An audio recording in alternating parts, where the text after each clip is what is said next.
I went over the femur and talked about the head and the surgical neck, the greater trochanter, lesser trochanter. There's a spot along the back, the posterior side, that's the gluteal tuberosity, that's where your glutes attach. Talked about the medial and the lateral condyle. Condyles are where bones connect or touch another bone. And then near it, right above or right below a condyle, you'll find the epicondyle. So this is the medial and lateral epicondyle. So when you're looking at a bone, you do need to know what the front, the anterior, and the posterior are. And you do sort of need to figure out if it's the left or the right so that you can figure out the medial and the lateral. Because the medial is towards the middle, the lateral is on the outside. How do you tell? Okay, so on the femur, we can tell because the head makes up the hip, right? So, and I'm going to show you with the pelvis because I didn't put the pelvis in the video.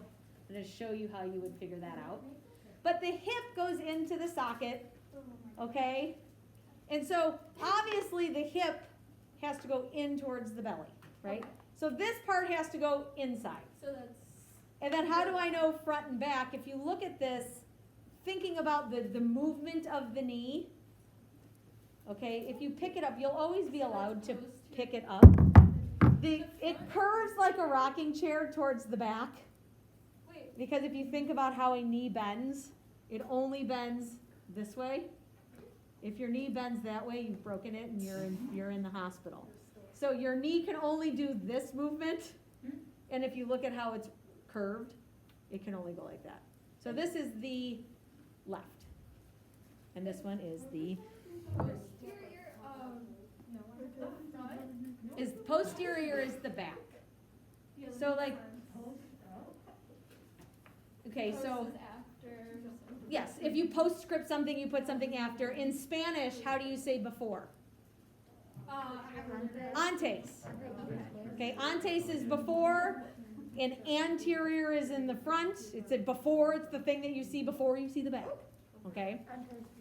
So, all right, so what I did not go over on the lower body was the pelvic bones. So I'm going to take a minute. I'm going to try to get my recording here. So there are two pelvis bones.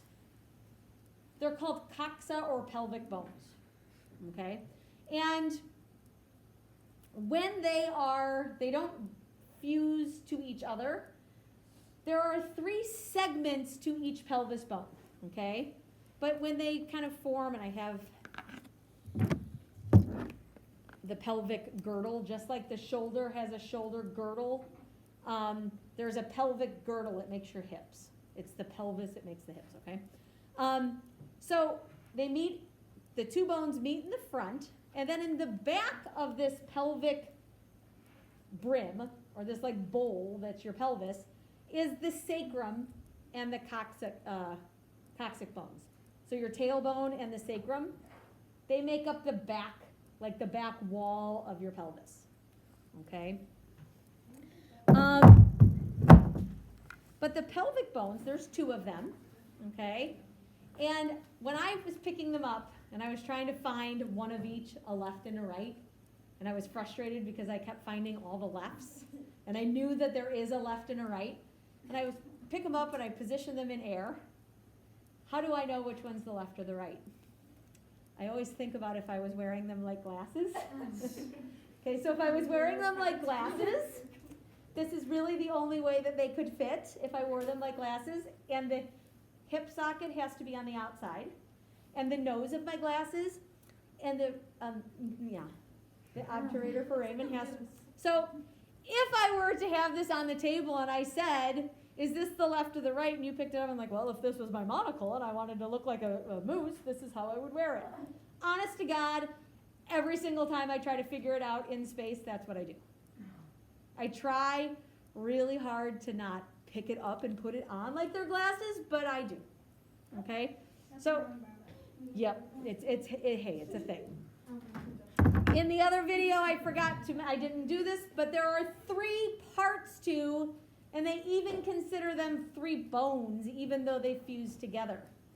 So there's 3 segments to each pelvic bone.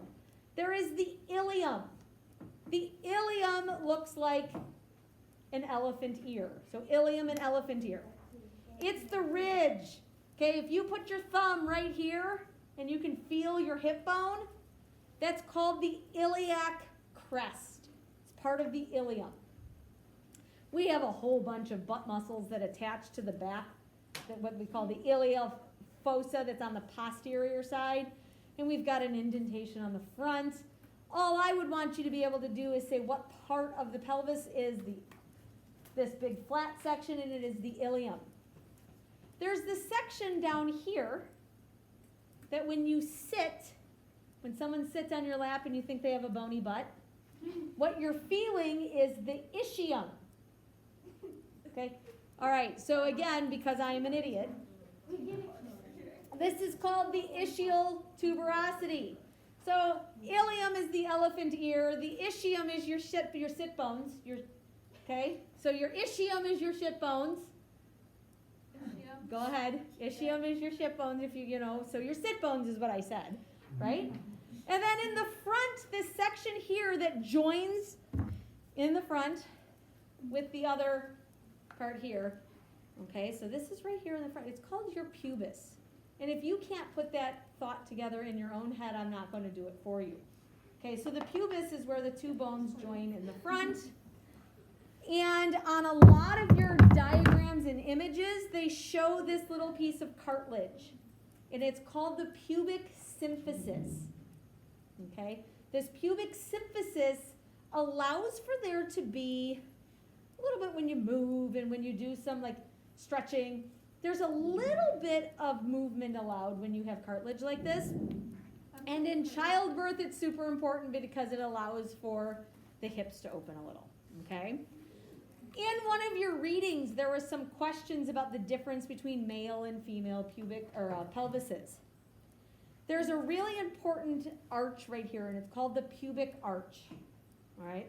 In a male, this pubic arch, this triangle that's made right here, is less than 90 degrees. Okay, men have narrower pelvises. In a female pelvis, so I'm going to put my glasses on again. Okay, so if this were a male pelvis, it would be less than 90. So that angle right there is a smaller angle. And in a female pelvis, it's more spread out like that. Okay, when we spread it out, we also angle the socket out towards the front a little bit more. So female and male physical therapist, or a physical therapist would be able to tell you this, an orthopedic surgeon would be able to tell you this, that the hip function between males and females is a little different. If you ever watch runners, distance runners, girls are more likely to run a little knock-kneed. Guys are more likely to run with their knees in front of them, where girls are going to go knock-kneed a little bit. It's because girls' hips are rotated a little bit further forward, and our hip anatomy, our hip geometry is a little different. And so because of that, they kind of point it a little bit more. We're not necessarily pigeon-toed, but when we run, we have a tendency to put our knees in. Just the geometry of our hips, okay? So males, that pubic arch is narrow, and in females, it's a little bit more open because our pelvic brim is designed for childbirth. The pelvic circle, or the way that it's arranged, a male pelvis is more like a cone, where a female pelvis is more like a bowl. Okay? So there's a couple of differences there. So if they were to find a skeleton out in the woods that had been there for a long time, they would go, oh, it was a boy. Because of they could look at the pelvic arch and know right away if it was a male or if it was a female, just by looking at that pelvic arch and how much, if it's more there or less than 90 degrees, okay? So we have ilium, ischium, pubis. This is the obturator foramen. It's the biggest foramen in the body. Part of what the obturator foramen's job is just to make the pelvis lighter. Wait, why is there just like that hole there? Well, part of it is so that it's lighter. Imagine how much heavier you would be if you had this much more compact bone. How heavy are bones usually? Does it depend on the person? Yeah, it depends on how big the person is and, okay? Now, the other really, really important feature of this is this socket, okay? The socket for a ball and socket joint is where the head of the femur fits. The socket is called the acetabulum. And the acetabulum, the socket for the ball and socket joint of the hip, is, if you look at a colored model, like on Get Body Smart, you'll see the ilium, the ischium, and the pubis all kind of join in this acetabulum.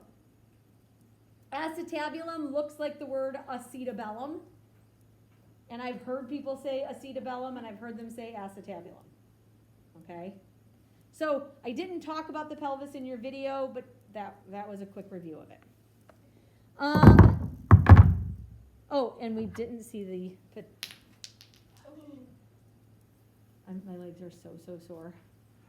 So this being down there is not cool. Okay, patella. Okay. Way too many lunges. Okay, the patella is the kneecap.